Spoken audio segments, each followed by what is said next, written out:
Hello friends, আমি জয়া বাবিকাস কিচেনে আপনাদের স্বাগত। আজকে আমি আবার একটা নতুন রেসিপি নিয়ে এসেছি। আপনাদেরকে শেষ পর্যন্ত দেখার অনুরোধ করছি। আশা করছি ভালো লাগবে। ভালো লাগলে অতি অবশ্যই লাইক শেয়ার কমেন্টস করবেন, আর পাশে থাকা বেল আইকনটা অতি অবশ্যই প্রেস করবেন, কারণ আমি যখন কোনো ভিডিও আপলোড করব সবার প্রথম আপনাদের কাছে পৌঁছায়। আর পুরনো বন্ধু, আপনাদের তো কিছু বলার নেই, আপনারা সবই জানেন। সুতরাং আপনাদের ছাড়া আমার এই পথ চলা অসম্ভব। আশা করছি পাশে থাকবেন।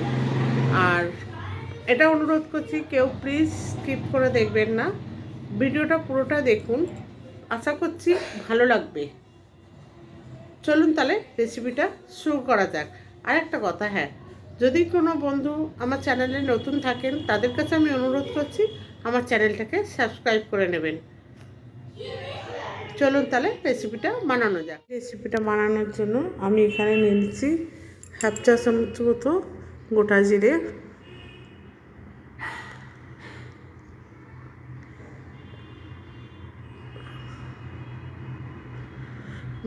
নিয়ে নিচ্ছি। আর নিয়ে নিচ্ছি একটা টমেটো, ছোট একটা টমেটো নিচ্ছি। শীত শেষ হওয়ার আগে এই রেসিপিটা বানিয়ে ফেলুন, না হলে এরপরে এই সবজিটা তো পাওয়াই যাবে না, পাওয়া গেলেও প্রিজার্ভ করে। সেই জন্য এখন বরঞ্চ খুবই সস্তা, তাই বললাম এই রেসিপিটা শীত শেষ হওয়ার আগেই বানিয়ে ফেলুন। দুটো শুকনো লঙ্কা নিয়ে নিয়েছি, আর একটা টমেটো নিয়েছি ছোট, আর হাফ চামচের মতো গোটা জিরে নিয়েছি।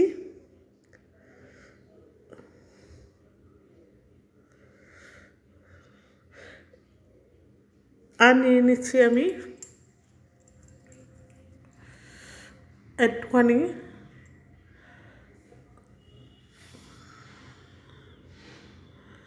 হলুদ গুঁড়ো নিচ্ছি,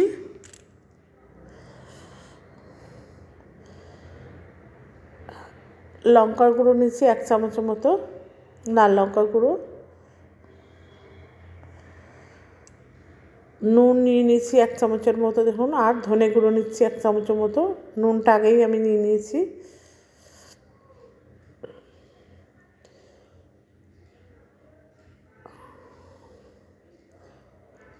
আর জিরে গুঁড়ো নিচ্ছি হাফ চামচের মতো।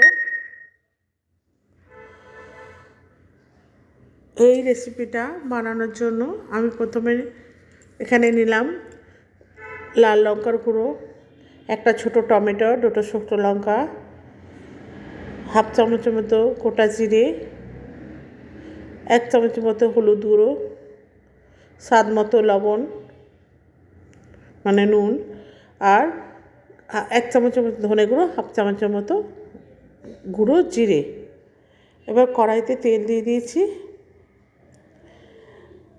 দিয়ে প্রথমে আমি জিরেটাকে ফোড়ন দিয়ে দিলাম, দিয়ে জিরেটাকে একটু ভেজে নেব। নিয়ে তারপর এখানে দুটো শুকনো লঙ্কা দিয়ে দিয়েছি দেখুন, শুকনো লঙ্কা দুটো ছিঁড়ে আমি এর মধ্যে দিয়ে দিলাম। আপনারা চাইলে কাঁচা লঙ্কাও ফোড়ন দিতে পারেন, আমি এখানে শুকনো লঙ্কা দিয়েছি। এবার আমি কতগুলো মিডিয়াম সাইজের 3টে আলুকে ঠিক পোস্তর মতো করে কেটে নিয়েছি দেখুন। এইভাবে পোস্ত যেরকম বানালে যেরকম কাটে ঠিক সেইভাবে ডুমো ডুমো করে কেটে নিয়েছি।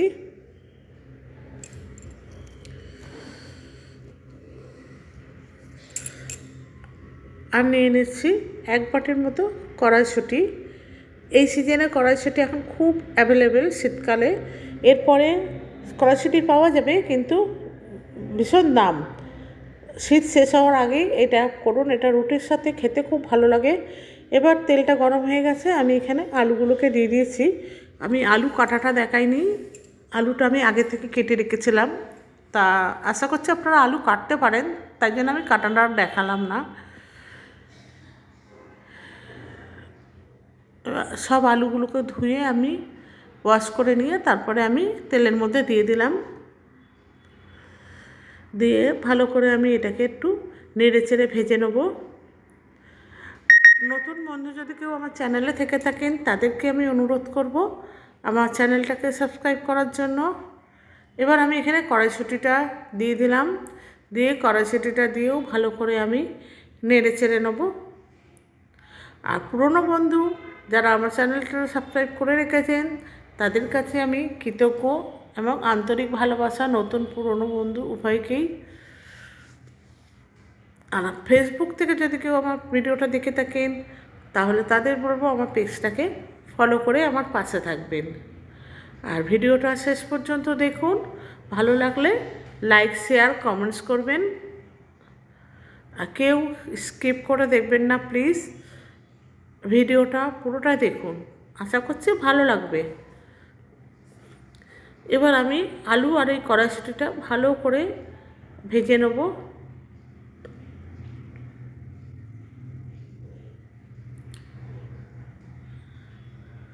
ভাজা হয়ে গেছে। এবার আমি টমেটো, যে গোটা টমেটো রেখেছিলাম সেটাকে কেটে টুকরো টুকরো করে আমি এর মধ্যে দিয়ে দিচ্ছি।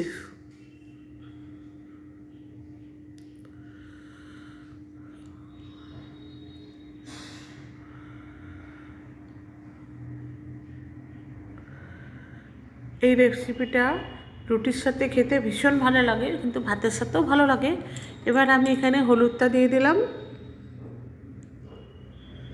আর দিয়ে দিচ্ছি ধনে আর জিরে গুঁড়ো, আর দিয়ে দিলাম লাল লঙ্কার গুঁড়ো, আর দিয়ে দিচ্ছি লবণটা। লবণের পরিমাণটা আপনারা আপনাদের মতো করে দেবেন। দিয়ে ভালো করে সমস্ত মশলাগুলোকে আমি মিশিয়ে নেব। আপনারা চাইলে এখানে আদা রসুনের পেস্ট বা পেঁয়াজের পেস্টও ব্যবহার করতে পারেন, কিন্তু আমি যেহেতু এটা সম্পূর্ণ নিরামিষ তৈরি করছি তাই জন্য এখানে আমি আদা, রসুন আর পেঁয়াজটা স্কিপ করেছি। আদাটা দিতে পারেন নিরামিষে, কিন্তু আমি এখানে আদাটা দিইনি। আপনারা চাইলে আদা দিয়ে নিরামিষ রেসিপি বানাতে পারেন। এখানে আমি একটু জল দিয়ে দিলাম, দিয়ে ভালো করে নেড়ে চেড়ে নিচ্ছি।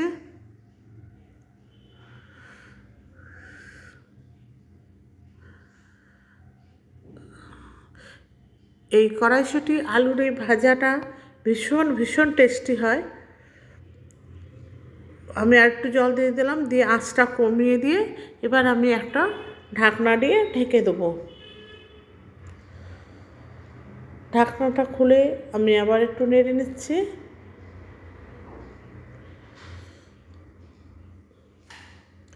দেখুন আমার জলটাও শুকিয়ে গেছে, আলুগুলোও সব সেদ্ধ হয়ে গেছে।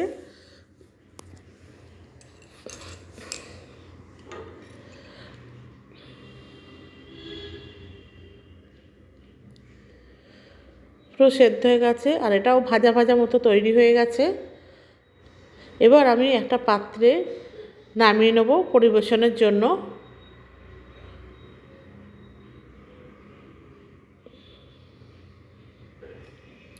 একটা পাত্রে ঢেলে নিচ্ছি। আমার রেসিপিটা তৈরি হয়ে গেছে, তাই পরিবেশনের জন্য আমি নামিয়ে নিলাম।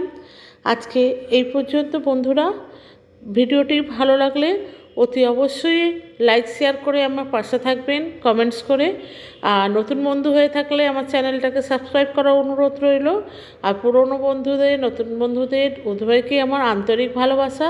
পুরনো বন্ধুরা এতদিন যেভাবে আমায় সাপোর্ট করেছেন সেইভাবেই আমায় সাপোর্ট করবেন, আমার পাশে থাকবেন। আবার দেখা হবে অন্য একটা নতুন রেসিপিতে, অন্য এক দিনে। ততদিন পর্যন্ত আপনারা ভালো থাকুন, সুস্থ থাকুন এবং ভালো থাকুন, এটাই বলবো। ভিডিওটি শেষ পর্যন্ত দেখার জন্য থ্যাংক ইউ।